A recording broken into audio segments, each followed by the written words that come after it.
Cette vidéo a été créée à des fins de formation seulement. Elle ne contient aucune information sensible.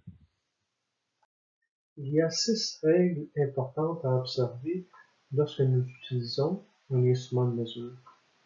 Elles ne sont pas en ordre d'application. Ici, nous avons nettoyé les surfaces de contact de l'instrument, vérifier la date de calibration et vérifier la présence de corrosion ou de débris de notre instrument de mesure qui pourrait affecter sa précision. La responsabilité de l'inspecteur est aussi de vérifier la présence de contaminants, de particules ou de débris sur les surfaces de notre instrument de mesure. Il faut vérifier tout défaut mécanique de notre instrument et assurer que notre pièce, bien sûr, est propre à l'endroit où nous allons prendre les mesures. Il est important de mesurer la précision de notre instrument. Donc, si la pièce mesure 250 mm, je vais prendre une cale de précision 250 mm et je vais faire la vérification avec mon appareil si mon instrument mesure vraiment 250 mm. C'est ce qu'on appelle faire le zéro. La tolérance à mesurer de notre pièce va nous servir à choisir notre instrument.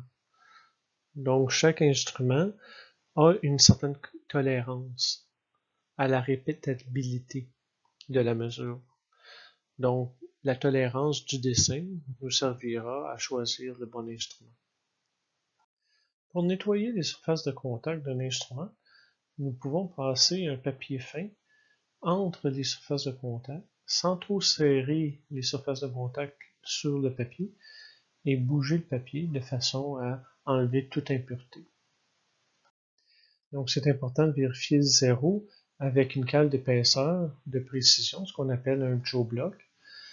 Donc, c'est de vérifier que notre zéro va revenir à zéro lorsqu'on va prendre une mesure. Nous avons ici la représentation de la précision de chacun des appareils de mesure.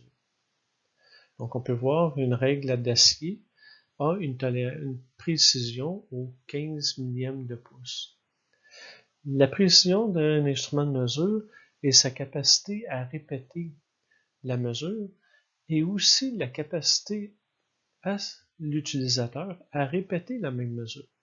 Donc, normalement, on va prendre 3 différentes personnes pour mesurer et chacune de ces 3 personnes-là va prendre 3 lectures et là, on va comparer les mesures de façon à dire si notre instrument répète et si la personne ou l'utilisateur a la capacité de répéter la même mesure plusieurs fois.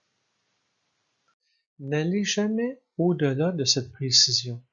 Donc, on peut voir, par exemple, le vernier qui a une précision de 2 millièmes. N'essayez pas de mettre des 10 millièmes de pouce au bout de votre mesure. Ça va fausser l'ingénieur ou les personnes qui vont prendre une décision par rapport à la qualité de la pièce.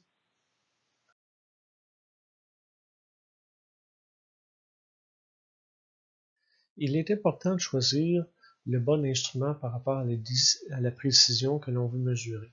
Vous avez un exemple ici et la note en bas qui dit que plus on va prendre une mesure de fois au même endroit, plus cette mesure-là va devenir précise. Donc, c'est un moyen d'augmenter la précision de nos lectures.